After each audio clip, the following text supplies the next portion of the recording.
ত্রয়োদশ জাতীয় সংসদ নির্বাচনকে ঘিরে সারা দেশের মতোই নির্বাচনের হাওয়া বইছে ময়মনসিংহ ৫ মুক্তাগাছা আসনে। পাড়া মহল্লায়, হাট বাজার, রাস্তার মোড়ের চায়ের দোকান, সর্বত্র আলোচনা ত্রয়োদশ জাতীয় সংসদ নির্বাচনকে ঘিরে। নির্বাচনের দিন যত ঘনিয়ে আসছে ততই বাড়ছে প্রার্থীদের ব্যস্ততা। উন্নয়নের প্রতিশ্রুতি নিয়ে করছেন পথসভা, কুশল বিনিময়।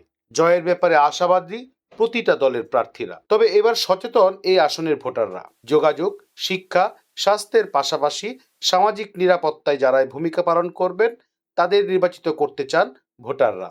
যে আমাদের রাস্তাঘাট, মসজিদ, মাদ্রাসা এরকম ধরনের কাজ উন্নয়নের দিকে যে আগায় দিতে পারবে, আমরা এরকম ধরনের লোক চাই। আমরা যারা গরিব মানুষ আছি, আমাদের খোঁজ খবর নেয়, আমাদের কাজের সংস্থা যেন খুলে দেয়। পাশাপাশি পাড়া মহল্লায় ঘুরে ঘুরে জানিয়ে দেখে যে কে চলতে পারে আর কে চলতে পারে না। ভোট চোরা কারবারি না করে সঠিকভাবে সুষ্ঠুভাবে নির্বাচনের মাধ্যমে প্রার্থীগুলি আসবে। ওনারা যদি সুষ্ঠুভাবে এই মুক্তাগাছা ড্রেনেজ ব্যবস্থা, রাস্তাঘাট উন্নয়ন এইসব বিষয়ে যদি কাজ করে, আমরা এরকম প্রার্থী চাই। যে বাংলাদেশে ভবিষ্যতে কোনো দুর্নীতি থাকবে না, সৎ ব্যক্তির নেতৃত্ব আসবে, দেশের প্রশাসন সঠিকভাবে পরিচালিত করবে, দুর্নীতি সেখানে প্রশ্রয় পাবে না এবং দুর্নীতির মাধ্যমে কেউ কোটি কোটি টাকা পাবলিকে লুটপাট করতে পারবে না।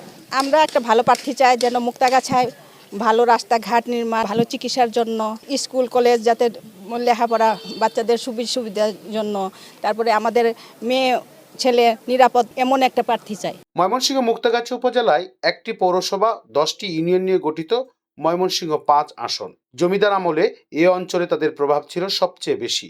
যত উন্নয়নে হয়েছে সবই জমিদার আমলে। পরবর্তীতে হয়েছে শুধু সেগুলো সংস্কার। যোগাযোগ, শিক্ষা, স্বাস্থ্য ও মাদক দূরীকরণকে টার্গেট করে চলছে প্রার্থীদের প্রচারণা। এই আসন থেকে নির্বাচনে লড়ছেন বিএনপি, জামায়াতে ইসলাম, ইসলামী আন্দোলন বাংলাদেশ, এবি পার্টি, গণসংহতি আন্দোলনের প্রার্থীরা। জয় নিশ্চিত করতে ভোটারদের দিচ্ছেন উন্নয়নের প্রতিশ্রুতি। এরকম রাস্তাগুলি কাঁচা থাকবে কেন? আমি মুক্তাগাছা শিক্ষা ব্যবস্থাটাকে মোশাররফ সাহেব যেভাবে উন্নত করেছিল, আমিও সেইভাবে কাজ করব। মুক্তাগাছার প্রত্যন্ত অঞ্চলে মাদক পাওয়া যায়।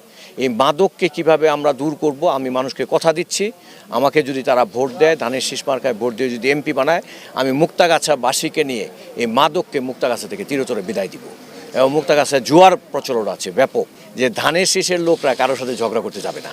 তারা ইতিমধ্যেই বুঝে গেছে, তাদের অবস্থান ভালো, তারা ইনশাল্লাহ ধানের শীষ পাশ করবে বলে আশাবাদী সকলেই। বাংলাদেশ 55 বছর যাবত স্বাধীনতা অর্জন করেছে, 12টা পার্লামেন্ট হয়েছে। মুক্তাগাছার 1 নম্বর সমস্যা হলো মাদক। মাদকের গ্রাসে আজকে মুক্তাগাছা এবং সারা বাংলাদেশ আক্রান্ত। তৃতীয় সমস্যা হলো যুব সমাজের কর্মসংস্থানের কোনো ব্যবস্থা নেই। রাস্তাঘাটের সমস্যা, যে আমি মুক্তাগাছাকে দুর্নীতি মুক্ত করব, মাদক মুক্ত করব, সন্ত্রাস মুক্ত করব, চাঁদাবাজ মুক্ত করব এবং শিক্ষাঙ্গনে শিক্ষার পরিবেশ, কাঠামোগত উন্নয়ন এবং শিক্ষার যে ডেভেলপমেন্ট সেটা করব। সঙ্গত কারণেই মুক্তাগাছার মানুষ আমাকে বেছে নেবে বলে আমি দৃঢ়ভাবে বিশ্বাস করি। নির্বাচনে পছন্দের প্রার্থীকে ভোট দিতে আগ্রহের কমতি নেই ভোটারদের। দুর্নীতি ও মাদকের বিরুদ্ধে যারা লড়াই করবে এমন প্রার্থীকে নির্বাচিত করতে চান তারা। ময়মনসিংহ ৫ আসনে ১০৪টি ভোট কেন্দ্রে ভোটাধিকার প্রয়োগ করবেন ৩,৮৭,৯২৭ জন ভোটার। মোহাম্মদ আবুল মনসুর, আমগর বার্তা, ময়মনসিংহ।